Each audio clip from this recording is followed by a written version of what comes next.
ini kalau biasa beliau Wahyu, jadi Pak Oki, pun Sari, Gubernur, Pak Gubernur dan beliau dengan Komisaris beliau DKI. Kemudian pada ini kita mengaturkan nomor TRC. TRC itu suatu organisasi kemasyarakatan yang berdirinya tidak di bawah ampuan baik untuk kecamatan ataupun kelurahan. Terus untuk organisasi tunggal dari suatu masyarakat, suatu kelompok yang membuat suatu organisasi yang membidangi bidang. Ada dua bidang yang kami bidang, satu yaitu kedaruratan dan kebencanaan. Menurut apa itu kedaruratan? Kedaruratan adalah suatu kejadian ataupun suatu yang itu membutuhkan penanganan cepat. Contoh semuanya kedaruratan di bidang kecelakaan, itu darurat, itu harus berhenti. Kadang wonten yang menika mbok bilih wonten suatu masyarakat menika wonten ing gerak. Nah, suatu saat menika harus ditangani dengan cepat. Umpamanya ada suatu warga masyarakat yang tiba-tiba merasakan sakit dan harus segera dibawa ke rumah sakit ditangani oleh ahlinya, nah juga bisa dikatakan kedaruratan. Nah, itu nanti bisa memanggil kami untuk bisa memberikan bantuan.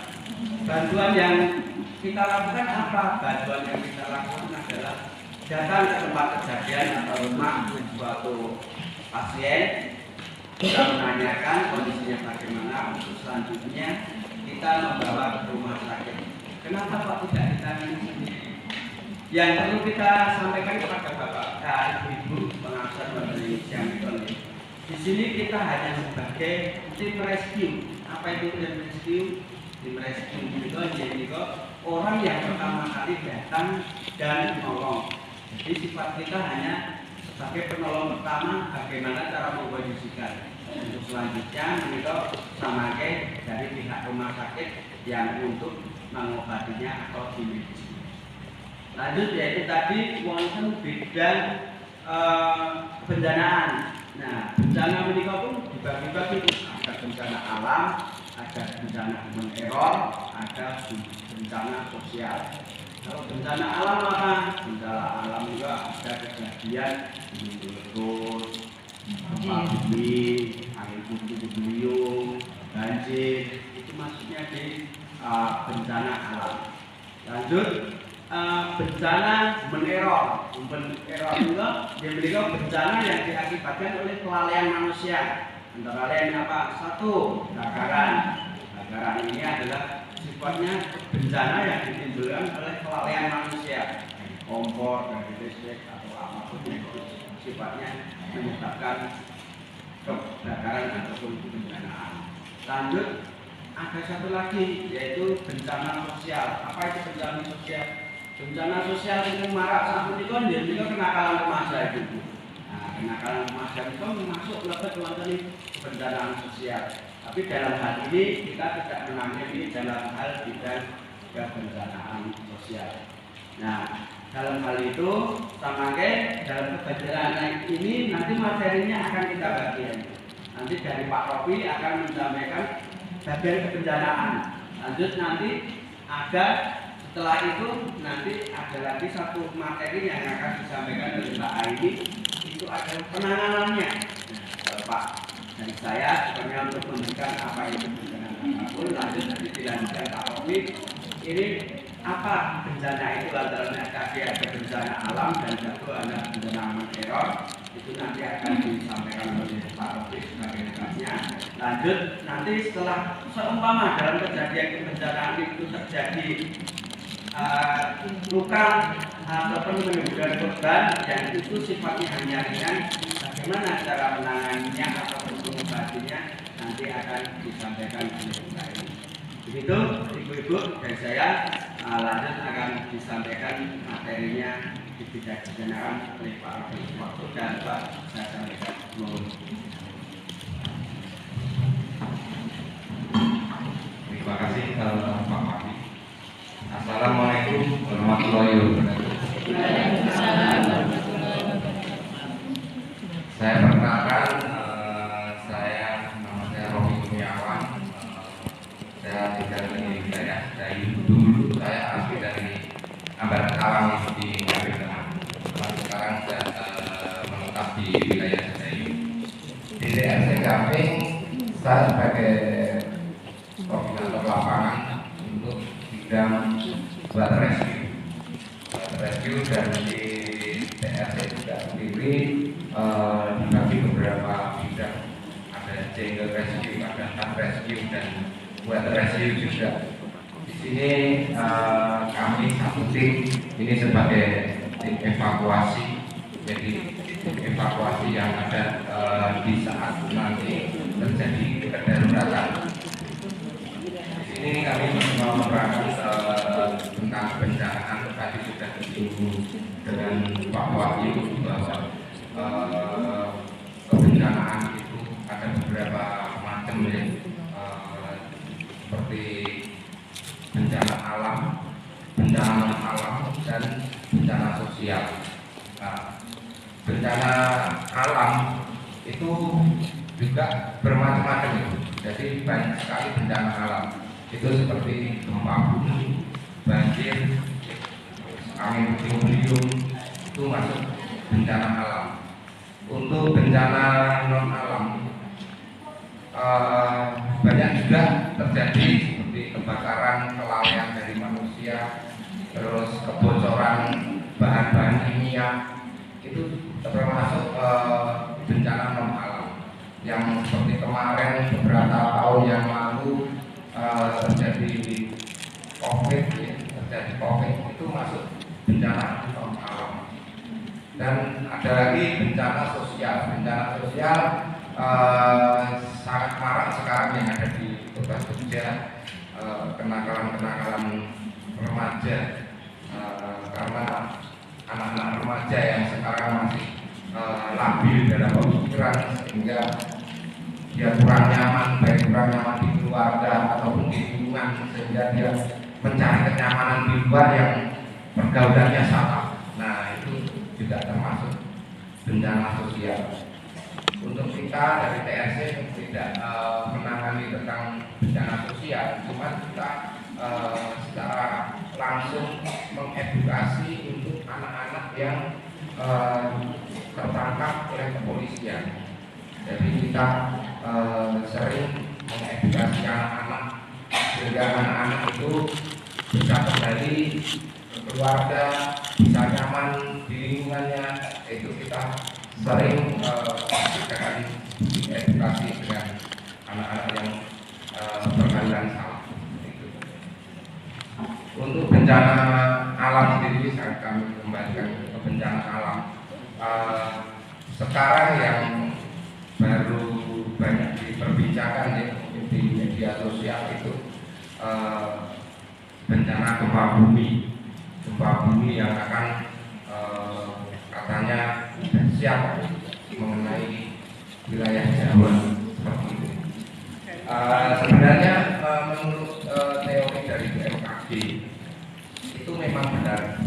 Jadi bukannya dahsyat ataupun besar ataupun kecil, itu kita tidak tahu. Itu semua kita hanya memprediksi. Cuman lihat dari penelitian BMKG, baik itu yang dari Jepang ataupun dari Indonesia, itu akan terjadi pergeseran lempeng yang ada di sepanjang selatan Pulau Jawa. Itu memang benar. Karena bumi itu ada di bawah itu sifatnya lempengan. Jadi pergeseran lempeng itu yang akan menyebabkan gempa. Tetapi di wilayah Indonesia masih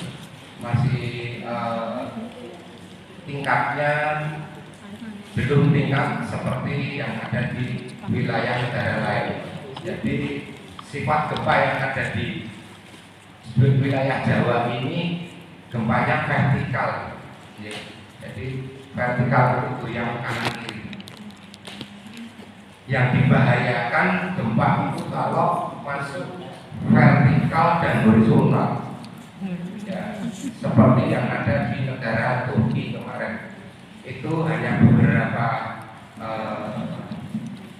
kekuatannya itu ada vertikal disambung dengan horizontal. Jadi bangunan yang sekuat apapun dia tidak akan tahan.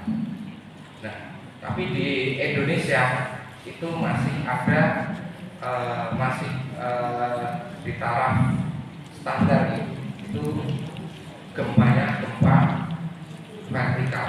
Jadi selama kita nanti sesuai dengan SOP untuk berlindung baik di bangunan ataupun di luar, itu insya Allah nanti kita aman.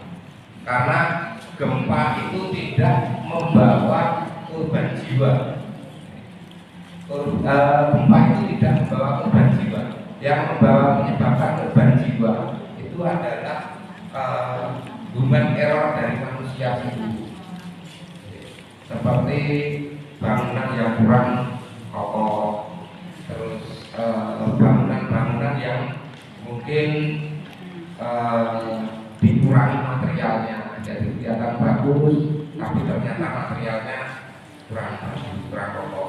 Nah, itu yang menyebabkan banyak korban itu bangunan-bangunan yang tidak standar seperti itu. Jika ada gempa, kita di dalam ruangan kita berlindung di tempat yang kokoh. Misalnya ada di kolong meja, di kolong meja itu nanti bisa meja itu disampaikan di dekat tembok, nih, di dekat tembok, misalnya sampai sebelah sini kita tarik, kita berlindung di bawahnya. Itu insya Allah aman. Karena apa? Karena kerobohan bangunan itu biasanya ada di tengah. Jarang sekali bangunan roboh itu ada di situ. Nah, kita berlindungnya seperti itu. Terus kalau kita ada di taman lapang, itu kita ada di tengah-tengah, kita menghindar dari bangunan yang tinggi.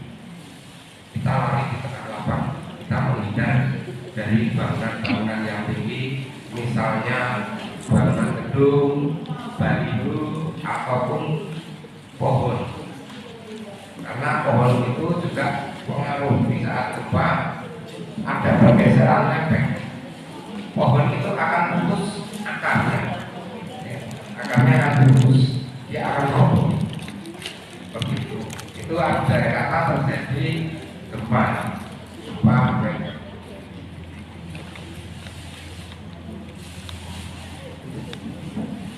Jadi di saat gempa, misalnya ibu ada di rumah atau posisi di mana saja, itu kita harus bergerak gimana kan gitu deh. Nah, itu perlindungan kita. Andai kata di gedung ataupun di dalam rumah, itu kita mencari tempat aman. Itu ada di kolong meja. Jangan masuk di almari gitu deh. Biasanya kan almari bisa berhidup, jangan masuk di almari. Karena gempa 2006 di Batu itu kebanyakan ibu-ibu berhidup di dekat almari. Contohnya ada warga yang dari Gamping itu ada korban juga, dia berhidup di bawah almari. Padahal almarinya almari jati lebih. Itu ada warga dari Gamping, sehingga dia meninggal karena ketiban almari mana. Biasanya kan almari jati itu kan berat. Tapi kalau kita ada di posisi di ruangan ini, kita berdirinya di bawah meja. Di saat bawah meja, kita menunggu kurang lebih 5 menit sampai 10 menit. Kita tunggu dengan gempa susulan. Kalau nanti terjadi gempa susulan, keluar, tetap kita ada di posisi. Setelah itu 10 menit itu kita posisi keluar. Sebisa mungkin kita merangkak. Jangan sampai di saat begitu gempa sudah tidak ada kita keluar malah kita berdiri. Nah, kita nggak tahu kondisi bangunan. Kondisi bangunan itu robohnya ataupun retaknya seperti apa. Karena kalau bangunan sudah retak, ada getaran sedikit pun nanti akan runtuh. Jadi kata terjadi gempa mau keluar ruangan biasanya pintu terkunci gitu. Walaupun tidak dikunci, tapi kita pasti susah. Itu jangan terus kita memaksa pintu. Tarik. Andai kata ada kaca, kita gunakan kaca, kita pecah. Karena kalau pintu ini ditarik, bukan karena gempa sudah tidak berlangsung, sudah sehabis gempa, kita tarik pintu, kita nggak tahu di atas itu nanti retak atau tidak. Jadi atap itu retak apa tidak. Kalau nanti kita tarik dengan kekuatan kencang, nah, tarikan pintu ini akan menggerakkan yang ada di atas, retakan yang ada di atas. Kalau kita tarik pintunya terbuka, tapi atas dulu. Tapi kalau kita pecah kaca, insya Allah getaran itu tidak terjadi. Jadi kita pecah saat kita mau keluar, kita merangkak. Setelah keluar dari ruangan, kita langsung ke tempat yang lapang, yang aman. Kita ada di tengah lapang, terhindar dari bangunan-bangunan yang tinggi, baik itu ataupun pohon. Di situ kita bersama, di situ kita menunggu tim evakuasi untuk datang. Karena tim evakuasi dari pemerintah itu standby 24 jam. Dia mempunyai monitor getaran gempa. Jadi setiap hari itu walaupun tidak terasa gempanya, sebenarnya setiap hari itu ada gempa. Cuman kita tidak terasa. Itu ada di monitor. Apalagi sekarang sering terjadi gempa vulkanik yang disebabkan oleh gunung berapi seperti gunung Merapi. Dan kita menunggu tim evakuasi di situ, nanti ada pendataan. Kalau kita tidak mampu, jangan sampai kita kembali ke rumah lagi. Jadi mungkin kok di rumah masih ada keluarga yang masih di dalam, itu walaupun kita niat kita nolong, tapi kalau kita tidak tahu teori untuk menolong, udah kita cukup nanti melaporkan ke tim evakuasi. Jadi jangan sampai ibu-ibu malah udah keluar aman kembali lagi karena saudaranya masuk ada di dalam. Kita menolong. Kalau kita tidak tahu untuk teori pertolongan, jangan sampai kita kembali lagi. Karena nanti tim evakuasi di saat kita menolong, kita sudah siap dengan alat. Indonesia khususnya Jogja, tim evakuasi dari Basarnas, PLC, dari BPBD itu sudah mempunyai alat yang canggih. Jadi nanti percayakan pada kami semua, ibu tetap di tempat yang aman biar kami evakuasi. Karena nanti untuk oksigen, untuk pengangkatan bangunan itu kita sudah ada. Dari Basarnas semua siap. Semua sudah standby, jadi jangan takut. Bangku kayak sepuluh atau kayak kita sudah ada skenario. Jadi dengan berita entah itu ruang atau benar yang ibu terima, kita dari pasukan Orek dari Banten sampai Surabaya ini kita sudah siap semua. Cuma kita tidak beritakan karena nanti terjadi kegaduhan di masyarakat. Tapi kita pasukan Orek, kita kita sudah siap semua. Terjadi kapanpun, malam pagi kita sudah siap. Jadi dengan by phone, terus kita alat komunikasi HP, itu kita setiap hari kita sekarang seperti itu. Terus kita lanjutkan untuk kebakaran. Nah, kebakaran ini biasanya terjadi di rumah-rumah, di masyarakat.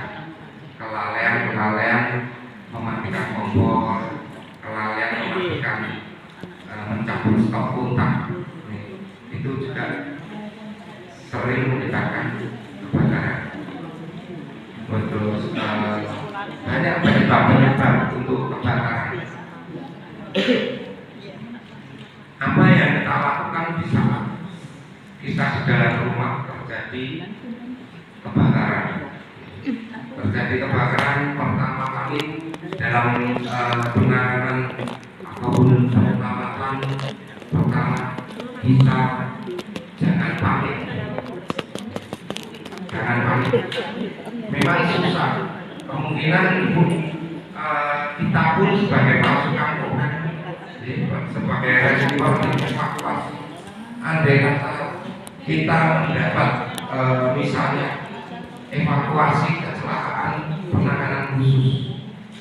Penanganan khusus ini seperti kecelakaan dengan korban tersebut. Kadang korban itu masih hidup. Kadang kita sebagai tim respon pun menghilangkan kepanikan itu juga agak susah. Kita harus sabar. Jadi di saat kita mau menolong, itu kita hilangkan kepanikan. Di saat kebakaran di rumah pun kita hilangkan kepanikan. Karena kalau kita panik, ada biasanya ibu-ibu itu sering panik. Jadi kalau panik itu kita tidak bisa berpikir kita harus bagaimana. Seperti masak pun, kadang ibu-ibu masak itu panik, mau ngambil gula aja keliru garam. Nah, itu sering terjadi juga. Nah, maka kalau terjadi kebakaran di saat masak, apa yang harus kita lakukan? Kita mematikan pertama meteran di listrik ini, ya, itu dicek, dimatikan. Terus andai kata terjadi kompor, penyebabnya kompor, itu kita lepas regulatornya. Regulatornya itu kita lepas, tidak apa-apa. Jadi kemungkinan sekarang kadang berpikiran, ini kalau kena api gas LPG ini meledak, itu tidak. Jadi tidak meledak. Kalau misalnya di luar itu bisa kita perhatikan. Jadi di saat gas LPG ini, misal ini gas LPG ini nyala, kita pakai jempol, kita tutup ini, itu akan mati. Tapi karena panik, kemungkinan takut, takutnya nanti meledak. Tapi sebenarnya seperti ini kita tutup pakai seperti ini. Tapi tutupnya jangan dari atas, dari samping. Kalau di atas, dari atas ini ya kita luka. Tapi kalau dari samping tutup ini, itu sudah mati. Nah, bagaimana untuk penanganan? Kita lepas regulatornya. Jangan takut, tenang dengan ketenangan, sabar, kita lepas regulator. Kalau sudah lepas, misalnya ini masih nyala, gas itu masih nyala, kita tarik pakai keset ataupun anduk, kita kasih air, kita akan keluarkan. Jadi jangan di dalam rumah kita keluarkan. Kalau sudah regulator ini kita lepas, di kompor sudah tidak ada api. Jangan terus yang dimatikan kompornya padahal sudah gasnya itu belum dilepaskan. Nah, ini akan dimati seperti apa, akan nyala terus. Tapi kalau yang regulator ini kita lepas, di sini nggak usah kita siram, tapi sudah oke. Nah, kalau seperti ini misalnya kita bawa ke luar, lepas dari dana kering ataupun dari meja kursi ini kita bawa ke luar. Nanti misalnya kok masih nyala seperti ini, biasanya pakai anduk kita masukin, kita kasih air, kita rendam air, kita seperti itu. Untuk kebakaran dengan kebakaran rumah tangga itu seperti itu. Terus penanganannya bagaimana? Andai kata kita kena api, barang panas, luka bakar. Selama luka bakar itu hanya 5%, itu kita obati 5%. Jangan melakukan seperti dulu di orang tua bilang harus kita kasih kecap. Kalau nggak kita kasih kecap, kita kasih odol. Itu jangan. Sebisa mungkin kita kucurkan ke air yang mengalir. Jadi air yang dialirkan, kita kucur terus selama sampai kita merasa sudah dingin. Ya, kita kucur. Nanti kalau sudah terasa dingin, baru kita pakai obat dari Vibroxytol. Jangan menggunakan pasta gigi, jangan menggunakan kecap, apalagi kita oles ya. Kalau kita oles, itu nanti akan ngajak melekung nanti. Kalau misalnya kita mau menggunakan kedarutan karena Vibroxytol mungkin tidak ada, itu bisa kita menggunakan lidah buaya. Jadi lidah buaya atau daun binanggo yang baru tren daun binanggo. Tetapi memakainya jangan dioles, digeser, ini jangan, karena akan terjadi lecet. Cukup betul. Nah, setelah itu nanti kita keringkan. Insyaallah itu nanti tidak terjadi melepuh. Seperti itu kata kita. Baik misalnya anak-anak yang kena bagaimana, ya kita terus seperti itu. Jangan sampai terus di pakai kapas terus di ini ya. Biasa jangan. Mungkin biar bersih ya, cara membersihkan, tapi membersihkan itu kalau sudah terjadi luka terbuka itu baru bisa kita bersihkan. Kalau kita belum luka, bulan nah nanti kalau luka terbuka, luka tertutup, nanti Mbak Aini yang bisa menjelaskan, karena dia juga dari tim medisnya bisa menjelaskan. Terus kita lanjut untuk misalnya mungkin di bulan-bulan ini cuaca itu akan terjadi hujan, musim penghujan. Nah, pergantian musim ini nanti pasti akan memberikan perubahan juga pada tubuh kita.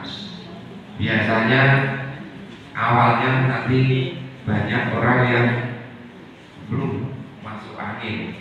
Nah, ini pergantian musim dalam kemarau ke penghujan. Itu untuk antisipasi seperti itu kita cukup kita berikan dengan vitamin-vitamin, dengan semangat itu supaya daya tahan tubuh kita lebih kuat. Seperti itu. Hujan kemungkinan kedepannya akan terjadi hujan, baik itu dengan intensitas yang kecil ataupun lebat. Tetapi alhamdulillah di wilayah Jogja ini khususnya ini tidak begitu separah dengan daerah lain. Jadi alhamdulillah kita tinggal di Jogja ini di tempat yang benar-benar aman. Kalau tsunami di Jogja tidak akan terjadi, Bu, karena tsunami itu di wilayah selatan sudah ada benteng pegunungan Kelorak. Sungai-sungai yang dalam banyak sekali seperti Sungai Opak, Sungai Oyo. Tsunami mau masuk ke kota Jogja sudah masuk di sungai dan terbentak dengan pegunungan Kelorak. Terus untuk gunung berapi seperti Merapi itu juga tidak akan terjadi letusan seperti Krakatau. Di puncak Merapi, luas dari lubang Merapi itu sudah 3 kali lapangan sepak bola gamping. Jadi sementara ini Merapi hanya keluar laharnya. Kalau keluar lahar, memang setiap hari Merapi itu memuntahkan. Itu malah menjadikan kita aman daripada tidak memuntahkan lahar. Karena aktivitas Merapi memang 100% titik apinya ada di Gunung Merapi. Jadi tidak seperti dengan Gunung Krakatau, Gunung Agung yang di Bali, Gunung Semeru itu beda. Jadi tidak akan terjadi Gunung Merapi itu meletus seperti Krakatau. Itu alhamdulillah di Jogja tidak akan terjadi. Dan di Gunung Merapi itu di ujungnya itu banyak sekali CCTV, sehingga kita setiap hari kita pantau. Bahkan ibu-ibu sekarang bisa memantau Gunung Merapi melalui channel YouTube BMKG Gunung Merapi. Dibuka itu kita sudah tahu. Nanti ada bunyi yang seperti peluit, memanjang, itu artinya aman. Kalau peluitnya meletup-letup, berarti di ujung sana terjadi guguran. Di ujung sana, andai kata peluitnya meletup. Tapi kalau peluitnya datar, itu alhamdulillah aman, tidak ada aktivitas. Seperti itu. Kita lanjut mengenai musim penghujan. Monggo nanti kita kondisikan badan kita dengan vitamin, apalagi kemarin ibu sudah pernah vaksin, itu mungkin masuk anginnya beda dengan yang sebelum kita vaksin. Jadi agak lebih parah, merasakannya benar-benar agak sakit, tetapi itu kita bisa antisipasi dengan terus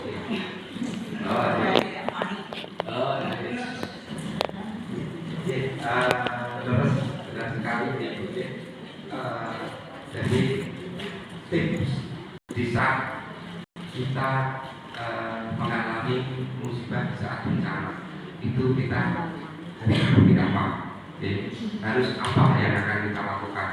Nah, itu pertama kita lihat bencananya bencana banjir, karena bencana itu banyak. Nah, kita contohkan bencana apa? Bencana apa? Jadi bencana untuk kebakaran gas di rumah, itu apa yang kita lakukan? Pertama kali kita menghilangkan kepanikan. Jadi di saat keluar api kita jangan panik. Yang kedua, kita menyiapkan anduk ataupun keset tebal anduk, itu kita masukin air. Kita siapkan seperti itu. Jadi misalnya di dapur nanti kita siapkan anduk ataupun karpet keset itu ada di sebelah. Syukur-syukur bisa menyiapkan hidran, alat semprotan dan itu di dapur. Terus pertama yang kita lakukan seperti apa? Pertama jangan panik. Kedua kita ada kata kita kebakaran melalui listrik, ya listrik itu kita cetek di meteran. Di meteran kita putus. Terus kita kondisikan titik api. Titik apinya ada di sebelah mana, kita kondisikan. Kalau sudah kita matikan listrik, kita semprot pakai hidran. Kita semprot pakai hidran. Kalau tidak ada hidran, kita guyur air, tetapi listrik sudah kita matikan. Jadi titik listrik itu kita matikan. Setelah masih ada titik api, kita guyur pakai air. Jangan terbalik, diguyur dulu baru dimatikan, jangan nanti kesetrum. Jadi kita matikan dulu, titiknya sudah kelihatan, kita guyur pakai air. Kalau nanti terjadi kebakaran gas, kita lepas regulator. Kalau berani kita tutup ujung regulator yang keluar api. Jadi regulator itu akan keluar api dengan jarak sekian senti. Jadi kurang lebih 1 cm. Di bawah 1 cm tangan bisa kita masukkan, kita tutup rapat. Jadi api itu ada di atas gas ini kurang lebih 1 cm. Kalau nanti kita pakai alat, tutupnya pakai alat, pakai misalnya besi ataupun kayu, dia tidak datar, kita tutup gini, nanti akan keluar api, keluar akan sebelah. Karena kita menutupnya dengan rapat, kita dengan rapat, sehingga tidak ada udara masuk di celah regulasi, celah gas, kita tutup. Seperti ini. Kalau ibu mungkin takut, kita tutup pakai anduk dengan yang sudah kita basah. Ujungnya bukan gasnya sampai itu, tapi ujungnya gas dari api kita tutup dengan anduk seperti itu. Insya Allah nanti akan mati karena rongga yang ada di gas ini nanti ketutup, tidak ada udara yang di dalam. Ya. Setelah itu kita bawa keluar. Jangan tetap itu, tapi gas itu akan kita bawa keluar karena kalau gas sudah ada bocoran, sudah keluar api, di sini akan ada sel yang rusak. Jadi gasnya itu akan keluar terus. Nah ini kita bawa keluar. Mungkin ada yang lain yang mau ditanyakan.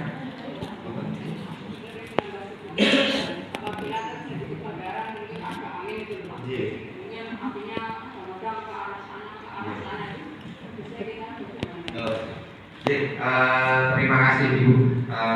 Saya tidak pasti karena yang dimaksud mungkin kebakaran andai kata ada angin, terjadi angin, terus angin itu kan biasanya kanan ke kiri.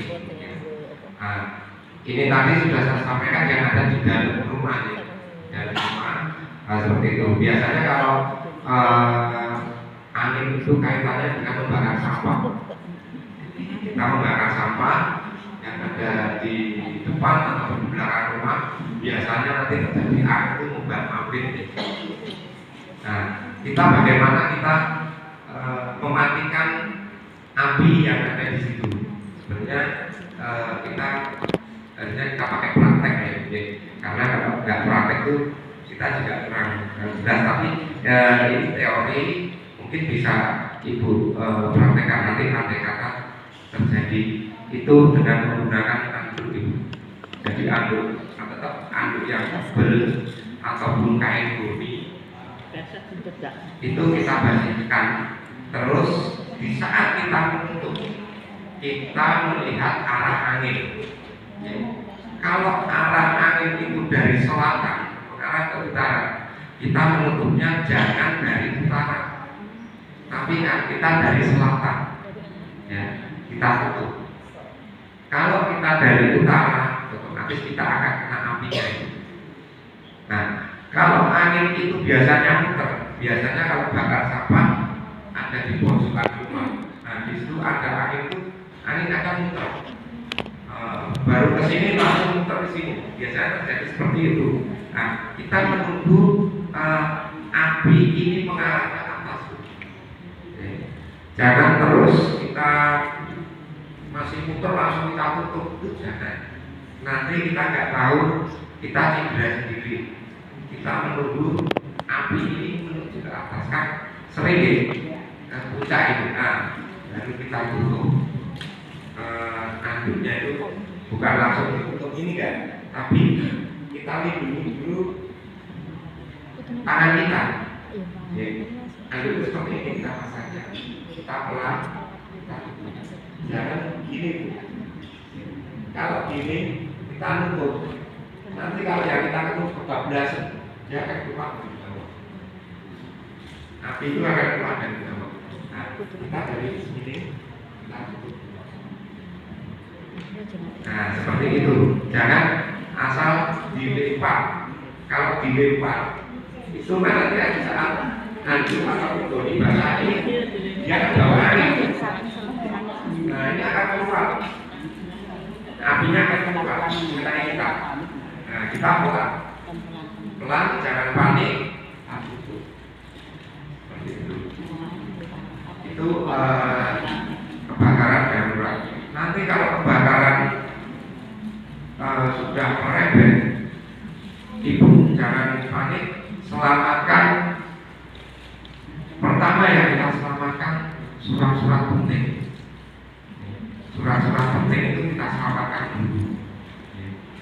Setelah kita selamatkan, baru kita sendiri, keluarga kita ajak keluar secepatnya telepon pemadam kebakaran ataupun dari pihak pertolongan langsung kita telepon.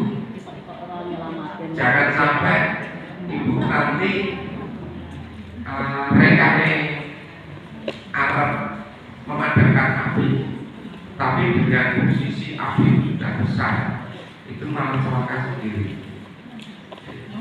Tetap kita langsung keluar kalau hubungi pemadam. Nah, andai kata terjadi kebakaran di rumah ya, di rumah kita posisi ada di dalam rumah, asap itu sudah masuk di dalam rumah. Bagaimana kita caranya kita keluar rumah? Nah, di saat terjadi seperti ini, ibu-ibu jangan terus berdiri keluar seperti biasanya. Itu jangan, karena nanti ibu akan menghirup asap, menghirup karbon dioksida sehingga kita sesak nafas. Kalau kita sesak nafas, kita akan bisa di dalam. Nah, yang kita lakukan, kita merangkak keluar rumah itu dengan merangkak, dengan posisi asap yang sudah ada di dalam. Jadi merangkak keluar, karena asap panas itu akan naik 1 meter. Makanya kalau kebakaran itu banyak terjadi, misalnya banyak korban di situ, tetapi hewan-hewan melata kok masih hidup. Nah, itu karena asap itu ada di 1 meter ke atas, 50 cm ke atas asap itu naik. Jadi misalnya kita merangkak, kita masih bisa bernafas. Tapi kalau kita berdiri, ya sudah, kita menghirup asap. Seperti itu yang kita jelaskan, tips untuk penanganan ataupun kita menghindar dari bencana. Mungkin ada yang lagi Bu?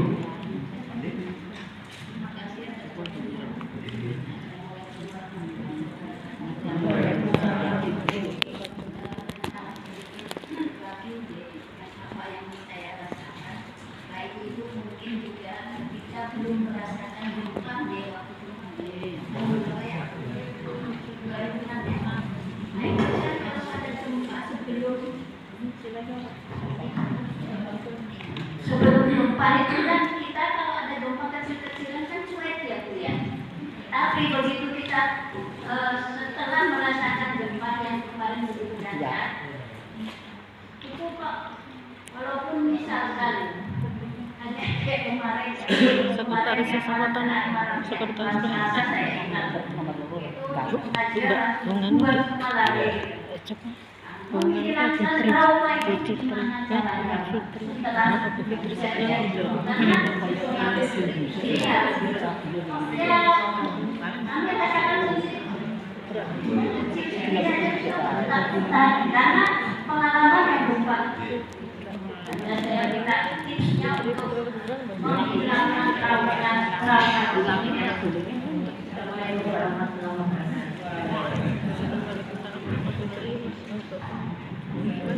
Terima kasih Ibu. Pertanyaan yang mungkin banyak di Jogja itu trauma gempa 2006 karena memang di Jogja itu kemarin yang kita antisipasi Merapi yang kita antisipasi kok nggak tanya tahu-tahu pagi terjadi gempa di wilayah Bandung. Di sini memang banyak sekali banyak warga masyarakat yang trauma dengan gempa, bahkan tidak gempa, hanya terjadi getaran seperti getaran yang polisi tidur apa kalau terbesar itu kadang traumatis sampai seperti itu ya. Kita udah hari itu tidak cuma 1 bulan tapi banyak di Jogja. Ya. Di sini memang banyak sekali trauma itu antisipasi kita, tips kita itu kita percaya diri. Jadi memang kita tidak bisa 100% menghilangkan, itu tidak bisa. Kita pasti terekam lagi ingatan 2006 itu akan terulang andai kata ada. Nah, apa yang kita lakukan itu kita mengurangi dengan seperti ini. Jadi kita tahu gempa itu seperti apa, terus kita menghindari gempa harus bagaimana, terus kita harus mempunyai tips-tips tentang kebencanaan gempa bumi itu seperti apa. Nah, seperti ini itu bisa mengurangi trauma. Jadi kalau 2006 kemarin itu kita belum pernah terjadi gempa seperti ini sehebat itu. Tahu-tahu kita gempa. Nah, di situ ada tim untuk trauma healing gempa itu dari BPBD provinsi itu mempunyai. Itu pun tidak bisa menghilangkan trauma 100%. Ini hanya mengurangi. Jadi untuk mengurangi sebenarnya ketenangan itu pada diri kita. Jadi kita tenangkan. Seperti tadi awal yang sudah saya sampaikan, kita sebagai tim evakuasi pasukan Polres kadang menghilangkan kepanikan itu juga agak susah, tidak bisa 100% menangani itu kita kepanikan bisa. Karena juga ya kita namanya manusia, kita pasti ada rasa kepanikan. Cuma kita bisa evakuasi, kita mengurangi kepanikan. Jadi mungkin itu ya diadakan sesering sharing tentang kebencanaan seperti ini. Nah, setelah itu nanti pemulihannya itu biasanya secara pelan-pelan, tidak bisa langsung hilang, itu tidak bisa. Setahun, 2 tahun, bahkan 10 tahun itu aja belum bisa hilang. Tapi kita bisa mengurangi pelan-pelan dengan mengetahui tips-tips menghindar dari bencana gempa seperti ini. Nah, itu yang pelan-pelan bisa kita menghilangkan. Kalau kita menghilangkan kurang bisa, karena kemarin juga banyak teman-teman dari trauma healing BPBD memilih, apalagi kemarin saya tahun 2003 kemarin dikirim dari PRC untuk evakuasi gempa di Cianjur. Nah, di situ yang paling banyak kemarin tim untuk memulihkan trauma. Kalau kita tim evakuasi, kita mencari keberadaan korban di mana, kita ambil, kita gali, kita bawa ke rumah sakit, kita data, kita laporkan ke pemerintah. Setelah itu nanti untuk yang selamat kita serahkan langsung untuk tim trauma healing. Jadi di sana selama kemarin sebulan itu tim trauma healing itu ada di wilayah sana dari pagi sampai malam. Dia menghibur, memberi penjelasan kepada baik anak-anak, ibu-ibu dan bapak-bapak semua yang dia bisa. Jadi lebih lama untuk tim trauma itu daripada tim evakuasi. Saya tim evakuasi kurang lebih 4 hari. 4 hari kita bongkar bangunan-bangunan, kita mendapatkan jenazah-jenazah yang sudah korban-korban yang sudah tertimbun selama 4 hari itu kita akan bawa ke rumah sakit. Walaupun butuh korban sudah meninggal dunia, itu tetap kita bawa ke rumah sakit. Itu selama 4 hari. Tapi kalau trauma ini kemarin sampai sebulan 2 bulan. Mungkin itu yang bisa saya sampaikan. Mungkin ada yang lain. Jadi bagaimana caranya kita melindungi seandainya terjadi beliau posisi kita di rumah. Terima kasih Bu. Bagaimana terjadi puting beliung di dalam posisi kita di dalam rumah itu